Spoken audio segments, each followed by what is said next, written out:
Ranger Bill, warrior of the woodland, struggling against extreme odds, traveling dangerous trails, fighting the many enemies of nature. This is the job of the guardian of the forest, Ranger Bill.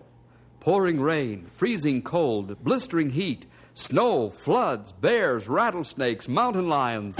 Yes, all this in exchange for the satisfaction and pride of a job well done.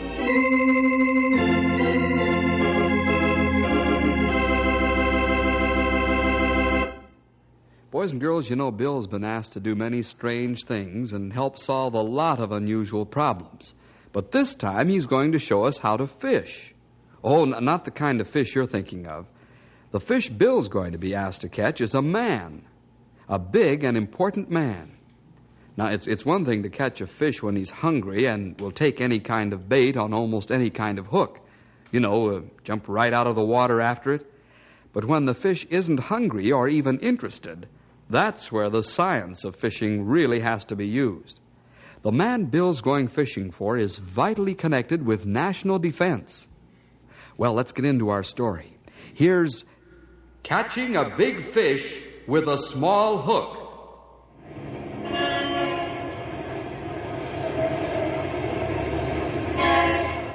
We're in the nation's capital, Washington, D.C. Here, the top leaders of our country plan for our welfare and safety. Right now, a very important meeting's taking place in a secret place. Suppose we quietly drop in on the meeting and listen. Remember, this is top secret. Gentlemen, let's come to order, since we're all here now. Thank you. I am sure that you're all aware of the crisis we face in the development of our nuclear work because of the sudden illness of Dr. Orlando. The good doctor dragged his ailing body from bed to be with us at this meeting. We'll ask him to speak right away so he can leave and return home as quickly as possible. Dr. Orlando. Thank you, General. Gentlemen, my time is limited. My physician tells me my days are numbered. That's why I've asked for this meeting. Well, what does your physician say, Doctor? Not more than 3 weeks, Colonel. Now, gentlemen, there's only one man who can take my place. He was my understudy at one time and since has made quite a name for himself in nuclear science. Well, Doctor, let's get this man here at once. Yes, by all means. I wish it were as simple as that. The man I'm referring to is Dr. Jonathan Black. Black vanished from the face of the earth 18 months ago, Doctor, after that accident that killed his lab assistant. Surely you can't be serious about having him replace you. General, at this stage of the game, I haven't time for jokes. Dr. Black is the man, and he's got to be found. We don't even know if the man's alive. I'm well aware of the problem. But I suggest we call in Inspector Andrew Anderson of the Secret Service and have him locate my colleague.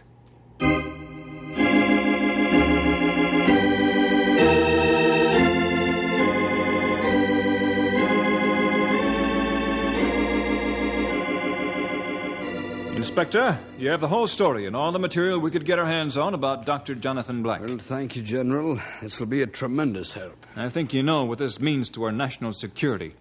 Inspector, you've got to find this man and find him quickly. I know I'm asking for the impossible, but it's got to be done. Well, General, there's a little motto on my desk. It says, the difficult we do right away and the impossible takes a little longer.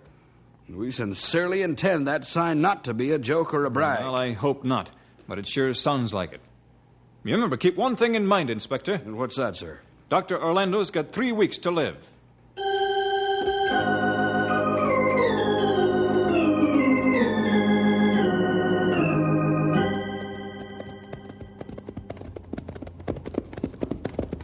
Grey Wolf, see that Angus and his boys clear out that border fire lane. I'd do that. And that fire lane grow plenty scrub in short time. Well, it's one of those things. The little acorns keep growing into big oaks faster than we can chop them down. That truth. We go by Jay Wassell's place soon now. Hey, that's right. This trail leads right out in front of his farm, or ranch, or whatever you call it. Well, whatever he calls it doesn't matter. The way he grows flowers, vegetables, and stock sure makes a fellow wonder how he does it. I've never seen such beautiful plant life anywhere.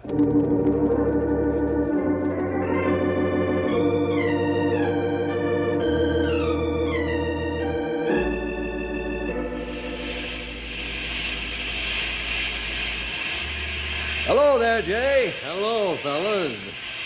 Wait till I shut off this bug killer. Hey, don't point that thing at me. It won't kill you unless you're a bug. Well, now, I ain't so sure about that. That stuff you use is real potent. Yes, it is. Does a good job of keeping pests out of the garden. Bill, let's get out of here. He's talking about us. I'm glad to have you gentlemen drop in on me. Your company's always welcome. Let's go up the house, and I'll put the coffee pot on the stove. Thanks, Jay, but we have to be moving along. We just stopped a moment to say hello and also to refresh our horses. Well, I'm glad you did. You're welcome to stay if you wish. We got plenty of work to do yet. Lots of paperwork after many days on trail. Yes, I guess you fellows don't find it hard to keep occupied. No, I'll say we don't. Well, we'll have to be going. See you again, Jay. Yes, Okay, come bye. again. Make it soon. Jay. Next time, we will have to have coffee. Okay. Come on, Storm. Come on, get him up, Yeah, King. Matilda. Up, boy, come on. Did you see the beautiful flowers that feller's got growing? Great day in the morning. I sure don't see how he does it. They're extraordinary, all right. That man really knows his business. And he'd keep his nose out of other people's business. Nice fellow. I'll say he is. A fine gentleman. Well, let's step on it and get back to town now that the horses are rested. Come on, Come King. on, Matilda. Come on, boy. Get Let's go, Storm.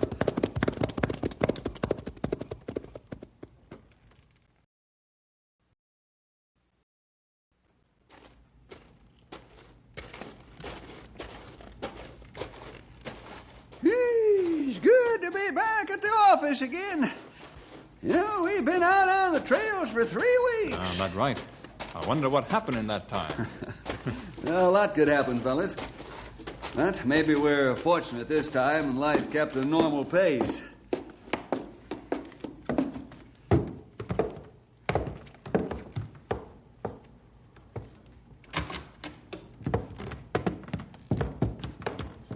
Well, it's about time you fellas showed up. Hey, let's scram. It's the cops. No, Stumpy. Drop your gear here, fellas. Okay. Well, Andy, what brings you out to our neck of the woods? One of my usually difficult assignments. Oh? Well, it's good to see you again. That's right. And long time now since you were here last. I'll say it is. Why, you ain't been here since the pickles were just warts on the vine. That's right.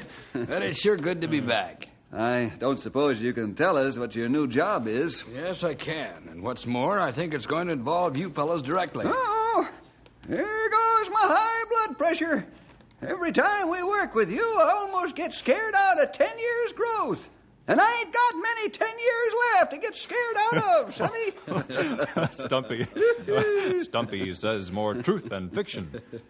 What you up to this time, Andy? Well, the way you fellas talk, you'd think I'm a wild man. I'm afraid I'm going to have to disappoint you this trip. Huh? No excitement? No, that is, I don't expect any. I'm looking for a man that's been missing for 18 months. He's either dead or he's gone to the moon. Oh, what are the details, Andy? Well, if you'll rustle up some coffee, I'll start from the beginning and tell you what I know about Dr. Jonathan Black.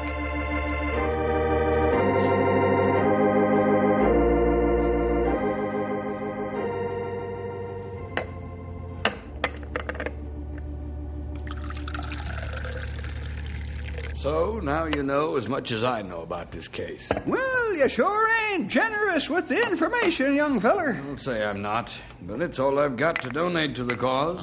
This tough one. What make you think Dr. Black come out here? Well, I don't know, Grey Wolf. You might call it an instinct.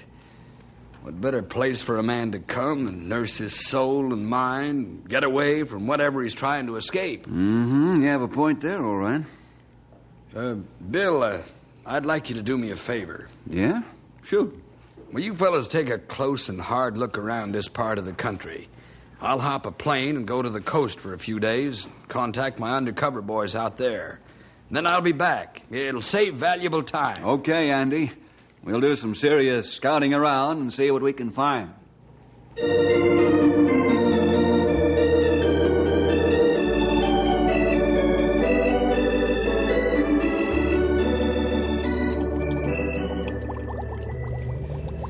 Mr. Sims, will you check the beakers for over-sedimentation? Right away, Dr. Orlando. Dr. Orlando, you all right? Yes, it was just an accident. I don't think so. I'll call your physician right away. No, please. There isn't a thing he can do anyhow. I'll be all right in a few moments. Got to get on with my work. Time is running out for me. All right, sir. What you gonna do if Dr. Black can't be found? I don't know. We'll have to ask God for a miracle. Jonathan has to be found.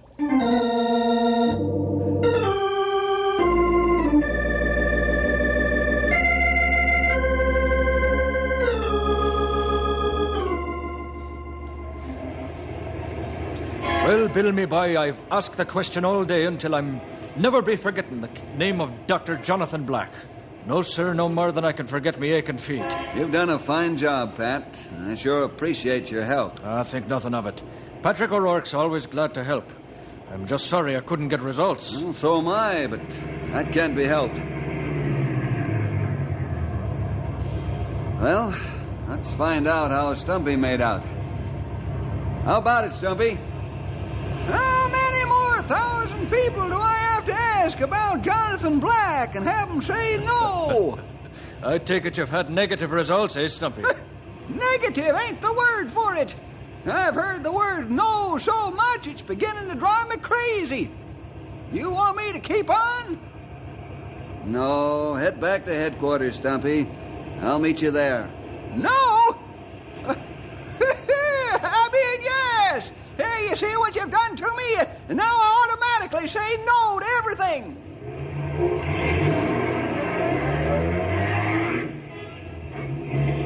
That old gentleman has a great sense of humor. He sure has. Well, I'd better try Grey Wolf on the radio since he hasn't shown up yet. I don't think he'll have anything better to report. You're probably right. Bill to Car 2. Bill to Car 2. Come in, Grey Wolf. Grey Wolf to Car 1. Nothing good to report here. Everybody say they not hear of Dr. Jonathan Black. Okay, Grey Wolf. That's enough. I'll meet you back at the office. Over and out. That plenty good. I tired asking same question and get same answer. Out.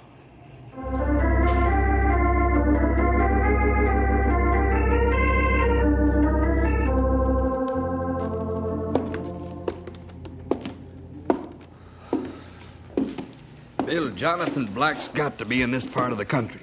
How can you be so sure of that, Andrew? Well, all of my undercover agents and their contacts never heard of the man. Now, anyone as prominent as this gentleman would have been spotted somewhere. No, wait a minute, Sonny. Tie your horse up to the hitching post and set a spell. Go ahead, old-timer. I'm listening. You mean to tell me that a man can disappear if he wants to without being spotted? How could you tell if Black was in San Francisco or Los Angeles? That's a hard question to answer without giving away secrets. But I can say this much. Every terminal point of transportation is covered, and so are hotels, motels, resorts, and the like. Car polisher at a fancy resort could be an undercover Secret Service agent. Now, Stumpy, it's our job to know where folks are going and why and when. In other words, everybody's business is your business and not his own. That's right, and this is why I say that Dr. Black's right out here somewhere. Somewhere is a good statement. And how? Andy, let's take a look at the picture you have of Dr. Black. Sure. That briefcase of yours is loaded worse than a woman's handbag. It's full, all right. Here's a picture, Bill. Uh-huh. I've got an idea. I'm not much of a freehand artist, but I'm going to try. Hey, don't let Bill pull your leg, Andrew. He's pretty good with a lead pencil. What you have in mind, Bill? Who are you thinking about as you draw? I'm thinking about Jay Wassel. Jay? Huh? Why, you're talking through your hat, Sonny. Jay's a clean-shaven man. He wouldn't look right with a mustache and goatee. Why, Jay Wassel's no more Jonathan Black than I'm the President of the United States.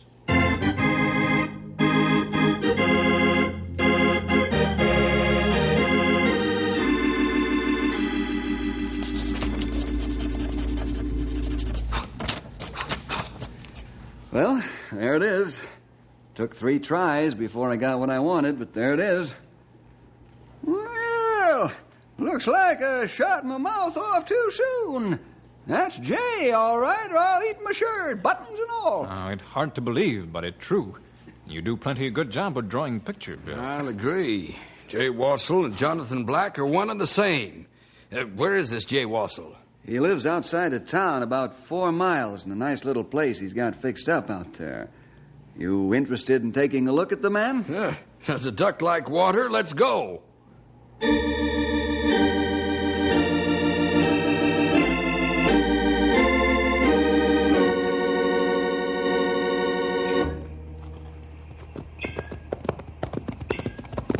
Whoa, Storm. Okay, easy, boy. Whoa, Matilda. Come on, now. We'll leave the horses here and walk through the brush for a few yards. Good. How far away will we be from Black? About 100 yards. Was you able to get a good look at him with glasses? That right? Well, this should about do it. There. Jay working garden now. Hey, he has got a nice place fixed up there. It's really beautiful. It sure is. Seems like a downright shame to disturb the man. And this country needs him, Stumpy. He's one of the most brilliant chemists and physicists alive. Bill, let me use your glasses. I think they're more powerful than mine. Sure, Andy. Help yourself. Well, what do you say, young feller? It's the man we're after, all right.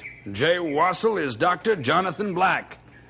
Well, now you see the fish you're after. What kind of hook and bait are you going to use to catch 'em? I'm going to use my own hook and bait. You mean you're going right down there now and talk to 'em? Certainly. What better time than now? After all, I haven't got much time left. Dr. Orlando may be dead right now, for all I know. Well, what you say is true in part, Sonny, but we know Jay better than you do. I think you'd better let Bill handle it. Well, what do you mean? I can handle any man. You trying to tell me that Bill can catch a fish better than I can? Well, I think maybe so. You're not making the pinch now, Sonny. Dr. Black doesn't have to leave here and work for Uncle Sam. He can tell you to get and stay gone, and there's nothing you can do about it. Yeah, we'll see about that, old-timer. I'll have Jonathan Black eating out of my hand. Just you wait and see. Yeah, we'll be waiting. I have a sneaking suspicion that you're coming back with an empty hook.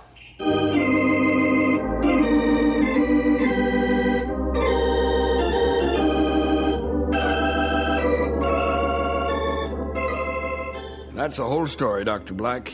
We need you badly. And Dr. Orlando's dying request is for you to take his place. Well, that's very touching, Inspector, but the answer is no. Dr. Orlando said that you're the only man that can carry on his work. You have a genius and ability second only to he. Now, he didn't make that last statement, but I am. Inspector Anderson, I've served my country for many years. Now all I ask is peace and quiet. Is that too much to ask? This isn't the time to be thinking of yourself. Your country needs you and demands your services. Nobody demands a thing from me.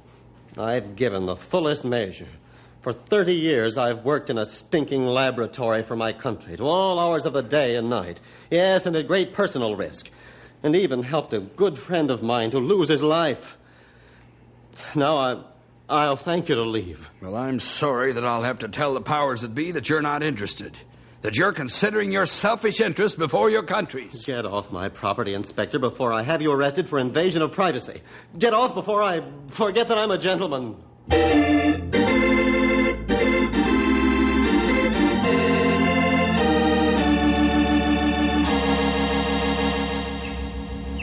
How'd you make out, Andy? Well, not good. Stumpy, you were right. I should have listened to you and let Bill handle Black. No, don't despair, Sonny. Bill can still handle him. Would you, Bill? I'll try. Perhaps I'll come back empty-handed, too. I don't think you will. See what you can do. I will, if you have the patience. Well, I'll have it. Take all the time you need, but bring in the bacon. Okay. Well, let's get back to town. Tomorrow afternoon, we'll accidentally drop in on Jay as we come down the trail.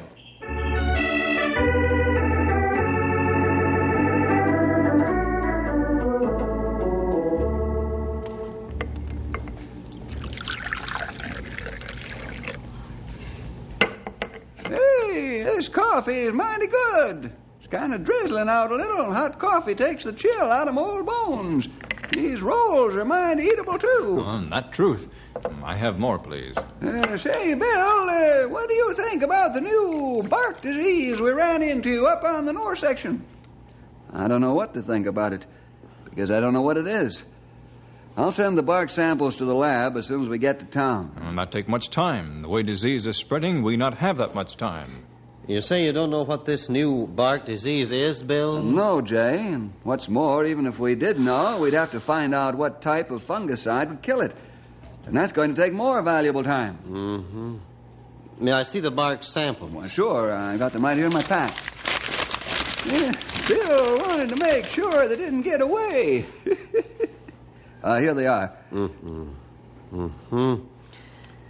Would you mind if I ran some tests on this diseased bark? What kind of tests? Lab tests. You have a lab here, Jay? Yes. Come along, fellows, and we'll see if we can't save some valuable time.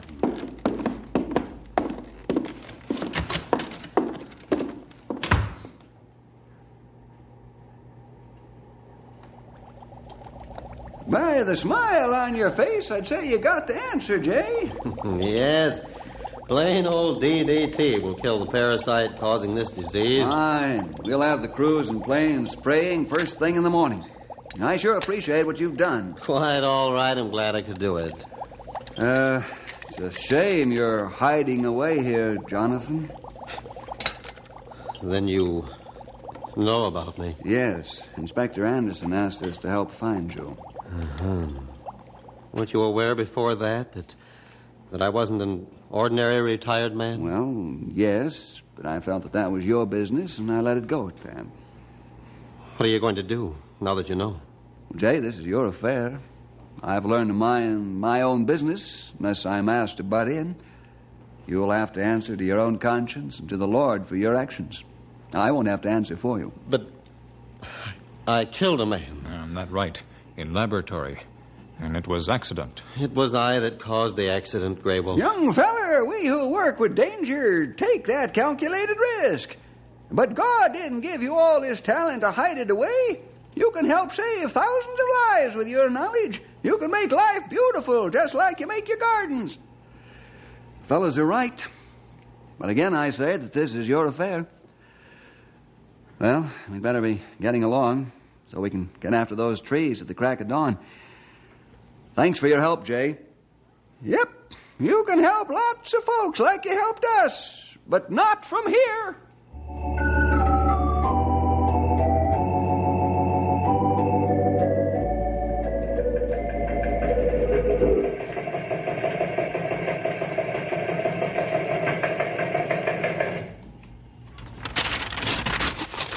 Andy, this message is for you. Dr. Orlando died this morning. Oh. He lived 3 days over the 3 weeks the doctors gave him. Bill, when are you going to win in this battle of minds? Well, you've got to be patient, Andy. Dr. Black's got to make this decision of his own free will. Yes, and in the meantime, we're getting peptic ulcers. I know, but we've got to wait. I'm going down to the post office and drop this in so Jay'll get it first thing in the morning.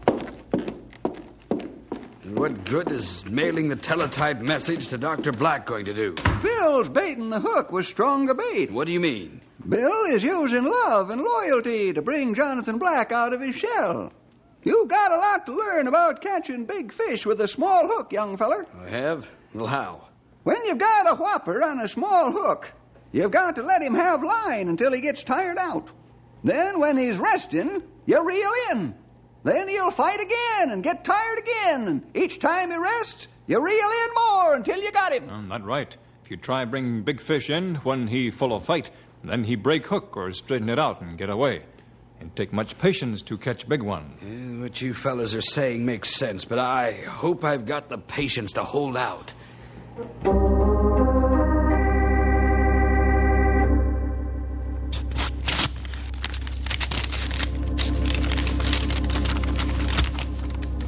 Oh. Dr. Wilton Orlando died Tuesday, 3:23 a.m. Your country needs you more than ever now, Jay. Bill Jefferson.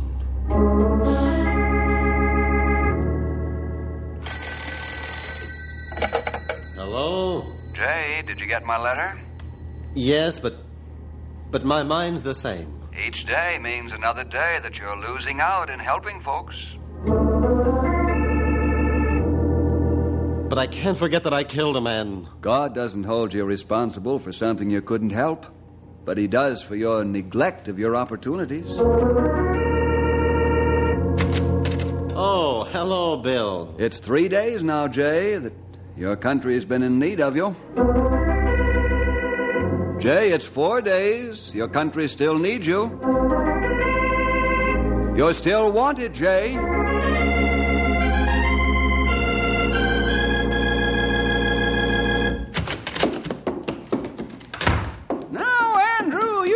Count to 1,000,000. I can see the fire in your eyes and the smoke coming out of your ears. Cool off, sonny. Oh, you and your philosophy and Bill. You and your patient preaching. Fellas are driving me crazy with waiting. 4 days have gone by. Not one word. 4 whole days. Even the message of Dr. Orlando's death hasn't moved that man. I'm going out there and give him a good-sized piece of my mind. That won't be necessary, Inspector Anderson.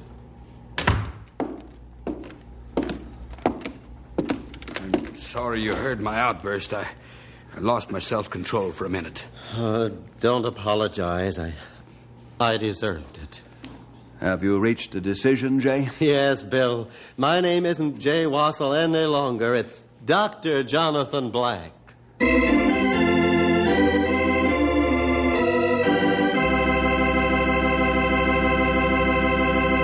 Well, we really learned a lesson from Bill on how to get a man to do what you want him to do and what he should do without him knowing it. When you're going after big fish with a small hook, you've got to take it easy. And he found that out. Well, we'll see you next week for more adventure with Ranger Bill!